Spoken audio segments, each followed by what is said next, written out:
Today, I want to bring to you 5 tips that will get you some great pictures for reselling online, whether it's clothes or other types of hard goods.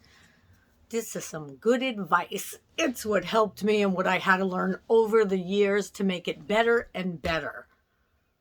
My name is Marion, and I am Attire and Beyond on all social media, and I also resell on Poshmark, and I also send into the Real. I had a retail store until the end of 2021, and then I closed it, and now I just sell online. And I keep on learning new things as time goes on, and I want to share them with you the way others shared them with me. So let's just get started. I did make a little bullet point here so that I make sure I get everything in. These are 5 tips today. Of course, there are so many more. And if you have any, you can leave them down in the comments so that you can add to this. But here are 5 right now that I think are very important. The first one, number 1, lighting. So you want to make sure that your lighting for your pictures makes them stand out. So a lot of times natural sun is better for that. So if you have a sunny day, sorry, that was getting crooked. If you have a sunny day, that's the best time, whether you want to open the shade. See, now sometimes if I were to open this right now, sometimes it leaves a little glare. Now, I don't think it's doing that right now, so I might be able to leave it open actually. But sometimes it'll leave a glare, so you really have to look. It's not sunny out here today, so that could be why. So if you capture those shots during the day, sometimes you get a much better picture.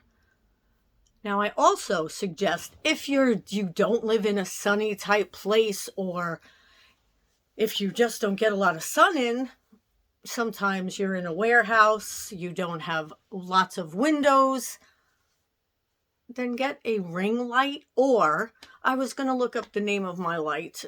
Let's see if it has something on it. Skytex. I will link it down below, maybe not today, but I will eventually link it down below and let you know. But it's one of the curly Q lights. That's what I'm going to call it. I know that's terrible. I probably can bring it forward just for a second. I'm sorry, guys, but let's see if I could get it here. It's one of those. All right. So those do come with umbrellas and other type things. I want to make sure this isn't interrupting. Umbrellas and other type things so that you can soften it, but it seems to work best if I put it behind my phone and I am using it that way. So the same way that I'm using it to take video, when I am taking pictures, if I was going to be taking a picture of this and I didn't have the sunlight, I would have it either definitely behind my camera, but they make the ones that you can put your camera in.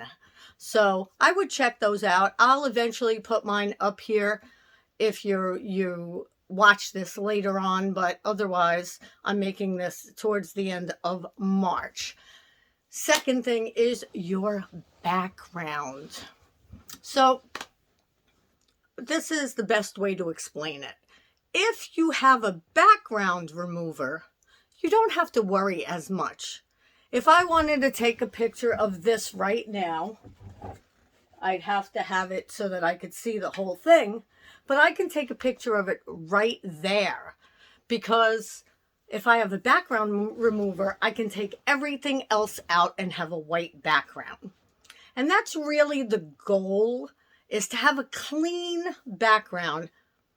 Now, I don't know how true this is, but I hear it a million times. So I'm thinking it's probably pretty true that Google picks up more on white backgrounds. So if someone's searching for something and you have a white background, it's going to pull that up. So in the past, before I knew about background removers. I had one of those white, oh, what is it called? I want to see, did I put it up there? Yeah, a white backdrop. So I actually bought the poles that you put the backdrop on, and I used to use that. But that gets a little wrinkly sometimes, and sometimes it looks like an off-white. But hey, if you have a white, a cream, any kind of background, and you don't know how to use a background remover, I'll explain it in another video if you'd like. Then just use your clean background. Like that wall over there would be perfect. But I still use my white background now that I know how, even if I take the pictures against the wall. The only difference is if I do want to take pictures on a crowded table, I know I can, as long as I move some things aside and then use my white background. So it's very important to either remove your background or have a nice, clean, straight background. Now, some of you might be doing flat lays. Some of you may have mannequins. Either way, it's just good to have a nice background or to remove the background. Number 3, whether it's clothing or whether it's hard goods, like this cup, for instance. Cheers. I need a little sip of coffee there. I hope you take a sip too. Make sure they're clean. Number 1, clean. If you are selling a new or a pre-loved piece of clothing or hard goods, clean them. Okay? Clean them. Now, if you can't clean the spot or something that's on something, just make sure you put it in your listing. That's all. That's all I have to say about that. But make sure your clothes are not wrinkled. Steam them, or I know most people don't like ironing, steaming. Most of the more modern clothing you can just throw in the dryer. So do one of the 3. You want to have it looking like it would look in a catalog. If you're looking through a catalog, you don't want to see wrinkly clothing, right? So it's the same for your online store or your online closet. Number 4, when you're taking pictures, make sure you're taking some different angles. So if you were taking a picture of this, whether it's hard goods or clothing, you want to take it from here. You want to take one from here. Whoops. You want to take one from here and then here. So all sides and the front. Now for me, I would also take one of the bottom. And if there's a signature on the bottom, I'm not quite sure what this has on it, but I would get close in on it. And then I would take one from this side also. Now, I'd also do close-ups. Of course, they'd be better than this, and if I was telling them that it's screwed in, I would take pictures of the screws. I always go for a close-up. So on Poshmark, you can take up to 16 pictures, I think, in one video right now. It could be more in the future. It used to be less. I'm so happy since it's more. Now, I don't do a lot of videos yet, but I'm going to start doing them because I'm hearing more and more that it kind of brings you not up in the search, but on a different search. Like if somebody was searching, let's say the name of this was horsey.com. If someone was searching for something from horsey.com and you had a video, that would be one of the things that came up. So I'm now, what are we in, March, April, I'm going to start doing videos on everything that I put on.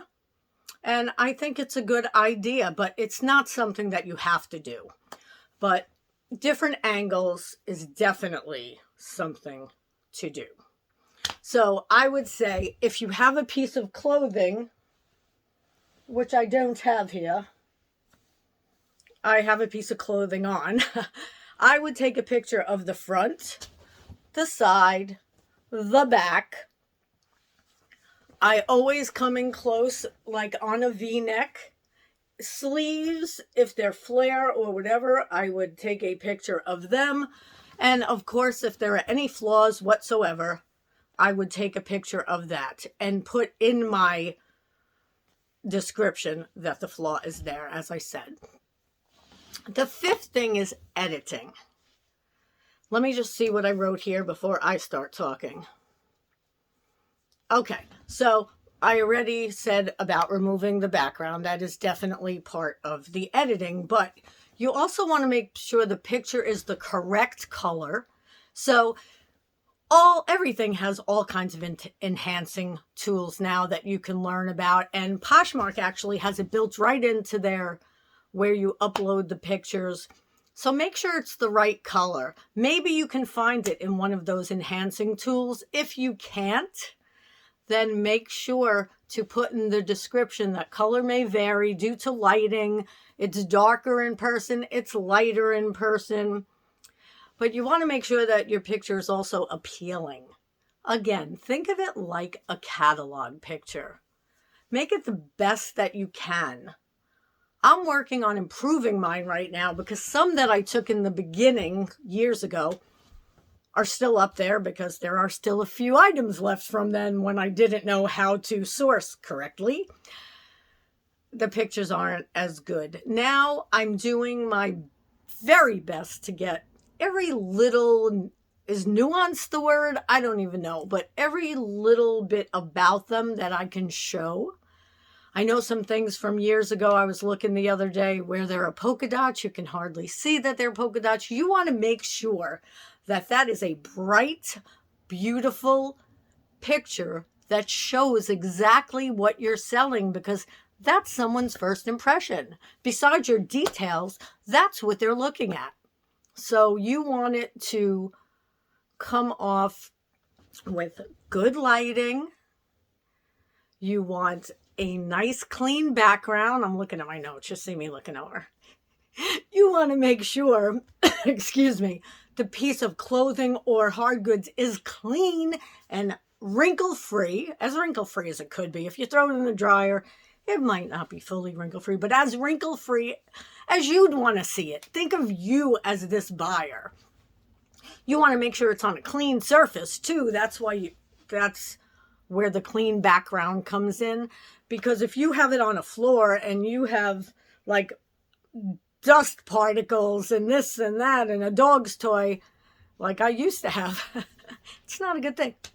You want to do the different angles so that they can see exactly what it looks like. And you also want to make sure you edit it to make it look as appealing as possible. So I think if you follow these 5 steps, you will create a picture perfect, nothing's ever perfect, but a great experience for the person viewing it and get more sales and make more money from that. Don't you want to grow your business? And even if you're a part-time reseller or a hobby reseller, don't you want to make some money and have that catalog look? I know I do. I strive for it more and more. So thanks so much for watching. If you like this video or content like this, give it a thumbs up, subscribe, and ring that bell if you want to see more content like this from me.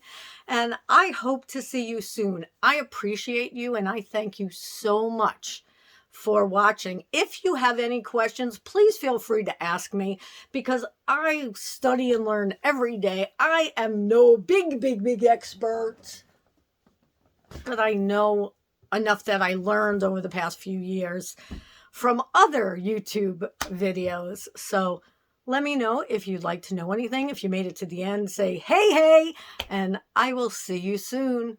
Let me know what kind of content you'd like to see, and I will be happy if I can to get that out there for you.